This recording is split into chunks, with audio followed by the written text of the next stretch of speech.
Hello बच्चों, good morning. Welcome to our channel entertainment with education. आज बच्चों worksheet number 86, इसके अंदर हम द्विघात समीकरण की पुनरावृत्ति करने वाले हैं और इसमें हमारा जो आपके जो क्वेश्चंस हैं वो आपके दो क्वेश्चंस हैं, जिसमें आपका यहाँ पर दिया गया है जो आपके फर्स्ट जो क्वेश्चन है वो ये आपके सब केस स्टडी टाइप ही क्वेश्चंस हैं। ठीक है, तो इसमें देखिए जो आपको एक फिगर दी हुई है, फर्स्ट क्वेश्चन में आपको एक फिगर दी हुई है यहाँ पर, और इस फिगर वाले क्वेश्चन से फिगर से रिलेटेड आपको 5 क्वेश्चंस दिए गए हैं। और जो क्वेश्चन नंबर 2 है उसमें भी आपके 5 ऑप्शंस दिए हुए हैं। आप मतलब 5 क्वेश्चन हैं और उनके आपके वही 4 आंसर्स हैं, जिनमें से आपके केवल एक आंसर सही है। तो अब यहाँ पर आपका चलिए स्टार्ट करते हैं। ये आपके केस स्टडी टाइप के क्वेश्चंस हैं। तो इसमें सबसे पहले आपका जो क्वेश्चन है वो क्वेश्चन नंबर 1 ये है कि एक केले का आकार हमें परवलय वक्र का आभास कराता है। ये देखिए, ये जो बनाना है ना केला, इसमें देखो जो इसकी शेप है वो इस तरीके की है ना। और ये शेप जो होती है ये कौन सी होती है? परवलयकार। आप इस परवलय शेप से बहुत अच्छे से परिचित हो चुके हैं, क्योंकि हर बार मैक्सिमम यही वाली शेप आपकी आ रही है इस तरीके की, ऐसे ऐसे, है ना। तो ये सब क्या है? परवलय होता है। ठीक है, अब इसमें आपको निम्न आकृति में एक ग्राफ पर केले को परवलय वक्र के रूप में दर्शाया गया है। केले की आकृति को द्विघात समीकरण की तरह प्रयोग करके निम्न प्रश्नों का उत्तर दीजिए। तो ये जो आपका एक वाई एक्सिस और एक एक्स एक्सिस है, इसमें से रिलेटेड आपको, इस फिगर से रिलेटेड आपको कुछ क्वेश्चंस दिए गए हैं, तो हम वो वाले क्वेश्चन सॉल्व करेंगे। तो चलिए, पहला क्वेश्चन है केले के वक्र का समीकरण क्या होगा। अब देखिए, रैखिक समीकरण नहीं हो सकता। ठीक है, रैखिक समीकरण में एक स्ट्रेट लाइन आती है। द्विघात समीकरण, इसका आंसर द्विघात समीकरण मतलब इसका जो वक्र का समीकरण कैसा है वो द्विघात है। अच्छा, आप द्विघात और इसमें द्विघातीय में कंफ्यूज हो सकते हैं, तो कंफ्यूज होने की कोई ज़रूरत नहीं है बच्चे। जो आपका द्विघातीय का मतलब क्या है? द्विघात आपको पता है जिसकी हाईएस्ट पावर आपकी 2 हो, और द्वि यानी कि उसका भी द्वि यानी कि x की पावर 4। तो ये हमारा बाई क्वाड्रेटिक, यानी कि x की पावर अगर 4 है तो हम उसको बोलते थे बाई क्वाड्रेटिक इक्वेशन। ठीक है, तो ये बाई क्वाड्रेटिक नहीं है, ये आपका द्विघात समीकरण त्रिघात नहीं है ना। जिसकी हाईएस्ट पावर 3 होती है हम उसे त्रिघातीय बोलते हैं। तो पहले क्वेश्चन का आंसर है बी, द्विघातीय। क्वेश्चन नंबर 2, द्विघातीय समीकरण का मानक रूप बताइए। सभी ऑलरेडी नॉन है कि जो आपका मानक रूप है वो क्या होता है। मानक रूप ही होता है A x square plus B x plus C equal to 0। यहाँ पर जो x आपका जो a है वो 0 के इक्वल नहीं होगा, क्योंकि अगर ये 0 के इक्वल हो गया तो एक्स स्क्वायर जो कि द्विघात को रिप्रेजेंट करता है ये 0 हो जाएगा, तो ये द्विघात नहीं रहेगा। इसीलिए a 0 के इक्वल नहीं होना चाहिए। ठीक है, तो इसमें देखिए कौन सा ऑप्शन सही है। आपका पहला ax नहीं है, क्योंकि इसमें तो घात 1 है, ये भी नहीं है। सेकंड में देखिए ए एक्स स्क्वायर प्लस, ओहो यहाँ पर बी एक्स स्क्वायर हो गया, तो ये भी आपका नहीं है। मानक रूप में क्या होता है आपका A x square plus B x plus equal to 0 होना चाहिए। द्विघात समीकरण का जो मानक रूप है वो आपका सी पार्ट है। ठीक है, आई थिंक आपको क्लियर हो गया होगा। तो ए एक्स स्क्वायर प्लस का बी एक्स प्लस सी। अब डी पार्ट में और सी पार्ट में आप बहुत ज़्यादा गलती कर सकते हो अगर आपने ध्यान नहीं दिया, कि आप सोचो कि दोनों बिल्कुल जो मानक रूप है वो सेम है, लेकिन डिफरेंस सिर्फ यहाँ पे ए नॉट इक्वल टू 0, यानी कि ए 0 के बराबर नहीं है, और डी में दे रखा है ए बराबर है 0 के। तो बच्चे यहाँ पर ये वाली चीज़ पे आपको बहुत ज़्यादा ध्यान देना है कि आपका ए जो है वो 0 के इक्वल नहीं होगा। ठीक है, मैंने अभी बता दिया था, अगर a 0 के इक्वल हो गया तो आपका ये द्विघात नहीं रहेगा। तो बहुत अच्छे से ध्यान से देख के आपको टिक करना है, क्योंकि छोटी सी लापरवाही हमें भारी पड़ जाती है, हमारा क्वेश्चन गलत कर सकती है। क्वेश्चन नंबर 3 देखिए, हर द्विघात समीकरण के ज़्यादा से ज़्यादा कितने मूल होते हैं? आपको ये पता है जिसकी जितनी पावर होती है, जिसकी जितनी डिग्री होती है, उसके उतने ही मूल होते हैं। यानी कि अगर आपका एक्स स्क्वायर होगा, अगर एक्स स्क्वायर है आपका, ठीक है, तो इसकी हाईएस्ट पावर कितनी है? 2, तो इसके 2 ही आंसर्स होंगे, 2 ही मूल होंगे। तो इसी तरीके से हमारा हर एक द्विघात समीकरण के मूल कितने होंगे? 2 होने चाहिए। तो second is the right answer. Now number 4, केले का ग्राफ एक्स अक्ष को कितने बिंदुओं पर स्पर्श करता है? अब ध्यान से देखिए, अब केले का जो ग्राफ है वो एक्स अक्ष को कितने बिंदुओं पर स्पर्श कर रहा है। तो चलिए ग्राफ देखते हैं कितने बिंदुओं पे कर रहा है।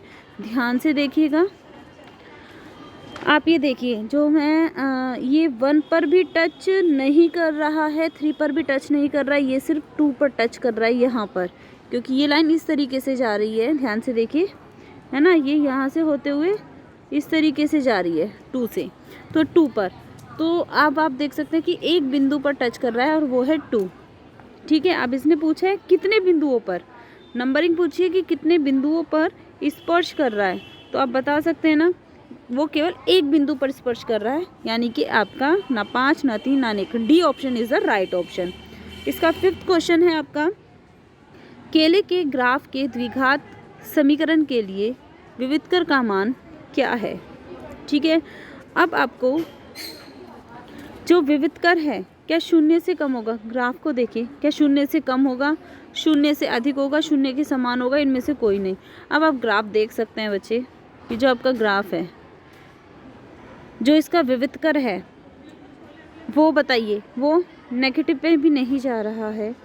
ठीक है, दूसरा आपका जीरो से नहीं होके जा रहा है, तो जो इसका है वो 2 से होके जा रहा है, जो कि 0 से बड़ा है। तो हम यहाँ पर कह सकते हैं कि 0 से अधिक होगा। ठीक है, इसके बाद अब आ जाइए क्वेश्चन नंबर 2। आई थिंक आपको क्वेश्चन नंबर 1 क्लियर हो गया होगा। अब क्वेश्चन नंबर 2 देखिए, यहाँ पे एक तरीके से आपका एक जो ट्री फैक्टर टाइप एक दिया हुआ है, ये इक्वेशन है, b² - 4ac ग्रेटर देन और इक्वल टू 0। ये क्या है? ये आपकी d है ना, विविधकर है t।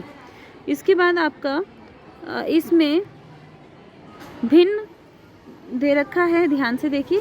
अब इसको 2 पार्ट में करा, क्योंकि ये आपका 2 साइन है, ध्यान से देखिए, इस तरीके से है। इसका मतलब क्या है? ग्रेटर, और इसका मतलब क्या है? यहाँ पे देखिए, इसका मतलब है ग्रेटर, और इस साइन का मतलब यहाँ पे इक्वल। इन दोनों को हमने सेपरेट कर लिया। यहाँ पर हमने ग्रेटर और यहाँ पर हमने इक्वल। ठीक है, तो b² - 4ac ये आपका भिन्न, ये आपका b² - 4ac ये बराबर है। ठीक है, ये भिन्न के रूप में हो सकता है, बराबर हो सकता है। तो जो भिन्न है तो वो परिमेय संख्या भी हो सकती है और अपरिमेय भी हो सकती है। ध्यान से देखना, अगर b² - 4ac आपका 0 से बड़ा है, तो आपकी वो परिमेय संख्या भी हो सकती है और अपरिमेय भी संख्या भी हो सकती है। और अपरिमेय होगी तो इसके भी 2 होंगे, या तो a plus root B, a minus root B. किस तरीके से? अब आप देखिए, इस तरीके से, जैसे आपका यहाँ पे, अच्छा एक और चीज़, b² - 4ac ये आपका एक पूर्ण वर्ग भी हो सकती है। ठीक है, b² - 4ac अगर है आपका, तो ये जो परिमेय संख्या होती है वो एक पूर्ण वर्ग भी होगी, और जो अपरिमेय संख्या है वो 2 तरीके से होगी। ठीक है, अब ध्यान से देखिएगा इसके आंसर्स। निम्न में से पहला क्वेश्चन है, निम्न में से किस समीकरण का एक मूल 2 है?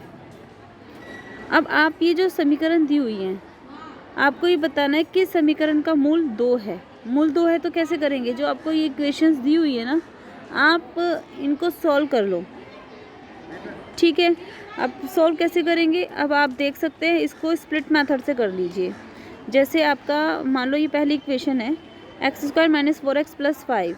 अब आप इस 5 के अगर फैक्टर करेंगे तो 5 एकम 5 है ना, तो 5 एकम 5 होगा। अब ये तो नहीं हो पा रहा है ना, क्योंकि प्लस है, प्लस करने पे 5 नहीं होगा, तो इसको तो अभी छोड़ दीजिए, क्योंकि आपका 2 एक पूर्ण संख्या है, तो ये वाला तो नहीं होगा। 12 का देख लीजिए, माइनस है, -12 है, तो इसका मतलब माइनस करके आपका 3 आना चाहिए और गुना करके आपका 12 आना चाहिए। तो 6 दूनी 12 अगर करें, ठीक है, 6 में से अगर आपके 2 जाएंगे तो 4 आएगा, नहीं हो सकता। 3 और 4 लेंगे, 3 चौक 12 हो रहा है, लेकिन माइनस करने पे 3 नहीं आ रहा है। ठीक है, अब चलिए दूसरा देख लीजिए, यहाँ पर 6 है, 6 एकम 6 और प्लस है, तो ऐड करने पे 7 आना चाहिए। 7 तो आ रहा है ना, तो चलो करके देख लेते हैं। दूसरा 6 नहीं है बेटा, एक तरीके से ये देखो, यहाँ पे x² का भी एक गुणांक है, तो 6 दूनी 12 हो गया। ठीक है। तो 3 चौक 12, गुना करने पे 12 आ रहा है और जोड़ने पे 7 आ रहा है। तो हम इसको देख सकते हैं करके, तो आप इसको कर लीजिए। इसमें 2x² माइनस का 4x माइनस 3x प्लस का 6। तो आपका 2 कॉमन x कॉमन ले दिया, तो हमारा अंदर क्या क्या होगा, x माइनस 2, ठीक है। और यहाँ पे -3 x माइनस 2। तो आपका एक हुआ x माइनस 2 और एक हुआ आपका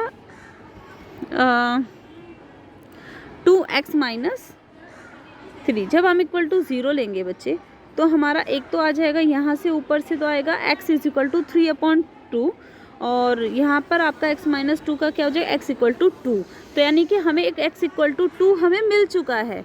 तो इसका मतलब हमारा जो थर्ड इक्वेशन है उसका एक मूल 2 होगा। आई थिंक आपको ये क्लियर हो गया होगा, ठीक है। इसके बाद हमारा नेक्स्ट पार्ट है, यानी कि नेक्स्ट क्वेश्चन है, यदि b² minus 4ac greater than 0 तो द्विघात समीकरण के मूल कैसे होंगे। अगर 0 से बड़े हैं तो मूल कैसे होंगे, ध्यान से देखिए। अगर ग्रेटर था, ऊपर देखिए, अगर ग्रेटर था तो क्या रीज़न था, आपका परिमेय भी हो सकता है, अपरिमेय भी हो सकता है, पूर्ण संख्या भी हो सकता है ना। यानी कि आपके भिन्न भी हो सकता है और वास्तविक भी हो सकता है। क्लियर है। और दूसरा, अगर कंडीशन सिर्फ ये है ग्रेटर है, इक्वल नहीं, अगर इक्वल बोला जाता तो फिर बराबर होगा, हम बोलते तो वहाँ पर हम बोल सकते थे कि वास्तविक और बराबर। लेकिन यहाँ पर बच्चे सिर्फ और सिर्फ आपका ग्रेटर का निशान है। तो ग्रेटर के निशान के लिए देखिए, आपका ग्रेटर के निशान के लिए ये दोनों पॉइंट हैं, परिमेय और अपरिमेय। यानी कि आपका वास्तविक भी हो सकता है, ठीक है। तो अगर ग्रेटर है तो आपका भिन्न भी हो सकता है, ये देखिए भिन्न था ना, ग्रेटर है तो भिन्न भी हो सकता है और तो आपका भिन्न भी हो सकता है और वास्तविक भी हो सकता है, ठीक है। तो A option is the right option. Question number 3, द्विघात समीकरण जो आपको दी हुई है 2x² माइनस का √5x प्लस 1 इक्वल टू 0। तो भिन्न वास्तविक मूल, दो वास्तविक किस टाइप का होगा, तो इसके कितने मूल होंगे, देखिए 2 वास्तविक मूल होंगे या फिर 2 से अधिक वास्तविक। देखो 2 से अधिक हो नहीं सकते, ठीक है, क्योंकि आपकी हाईएस्ट पावर 2 है। तो इसके अधिकतम जो मूल हो सकते हैं वो 2 ही हो सकते हैं, ठीक है। तो अब देखना है कि किस तरीके के हैं। तो अगर b² माइनस 4ac इसमें यूज़ कर लो, तो b आपका √5 है, -√5 है, -√5 का स्क्वायर करेंगे तो 5 आ जाएगा। मैं शॉर्टकट में कर रही हूँ बच्चे, क्योंकि ज़्यादा पूरा स्टेप बाय स्टेप करूँगी तो वीडियो बहुत लंबी हो जाएगी। तो 4, a हमारा 2 है, c हमारा 1 है। अब देखिए यहाँ पर 5 माइनस 8, तो यहाँ पे आ गया -3। तो -3 आपका कैसा है, वो आपका वास्तविक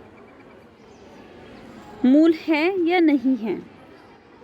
तो यहाँ पर आपका ग्रेटर तो नहीं है, तो वास्तविक मूल नहीं है। तो इसका C option is the right option, क्योंकि ग्रेटर देन 0 होगा तभी तो उसके वास्तविक मूल और भिन्न होंगे, ठीक है। तो यहाँ पर कोई भी वास्तविक मूल नहीं है, क्योंकि 0 से छोटा आया था, क्योंकि -3 आया था ना हमारा आंसर, वो 0 से छोटा था, तो उसका कोई वास्तविक मूल नहीं होगा।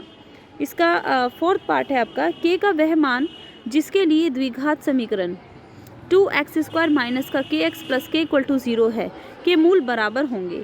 तो अब आपको ये बताया गया है इसके मूल बराबर है। अगर इसके मूल बराबर हैं, यानी कि आपका b² माइनस 4ac है, तो वो इक्वल टू 0 होगा। देखिए यही कंडीशन थी, ऊपर देखिए यहाँ क्या है, अगर बराबर है तो इक्वल टू 0 होगा, b² माइनस 4ac, ठीक है। तो हम यहाँ पर सीधा सीधा क्या करेंगे, जो आपका b² माइनस 4ac है वो हमारा 0 के इक्वल होगा, और साथ में हम अब यहाँ पर वैल्यू रख लेंगे। तो एक मिनट, पूरा ही हटा देते हैं, यहाँ पे लिख लेते हैं। हाँ देखो, जो आपका B square minus 4ac equal to 0। यहाँ पर b क्या है आपका माइनस k का स्क्वायर है ना, माइनस 4a हमारा 2 है और हमारा c क्या है k है, वो हमारा इक्वल टू होगा 0।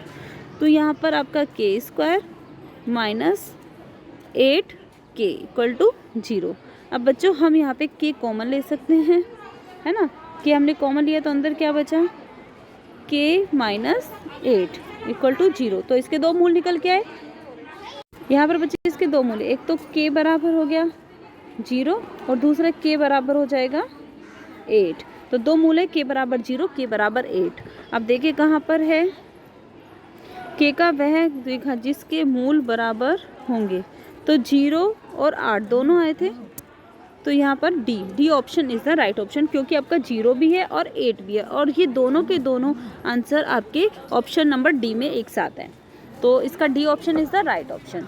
नाउ द्विघात समीकरण ax² plus bx plus c, जहाँ a नॉट इक्वल टू 0 का विविधकर कैसा होगा, उसका विविधकर कैसा होगा b² माइनस 4ac। अभी तक ये तो कर रहे थे b² माइनस 4ac। ध्यान से रखना a भी आ रहा है, b² 4c लिखा लेकिन a नहीं है, तो इसका मतलब ये गलत है, हमारा केवल बी ऑप्शन राइट ऑप्शन है। आई थिंक आपको समझ में आया होगा बच्चे, अगर समझ में आया है तो लाइक कीजिए, सब्सक्राइब कीजिए और बाकी बच्चों को आप सेंड भी कीजिए ताकि उनके भी इस टाइप की प्रॉब्लम सॉल्व हो सके। थैंक यू बच्चों।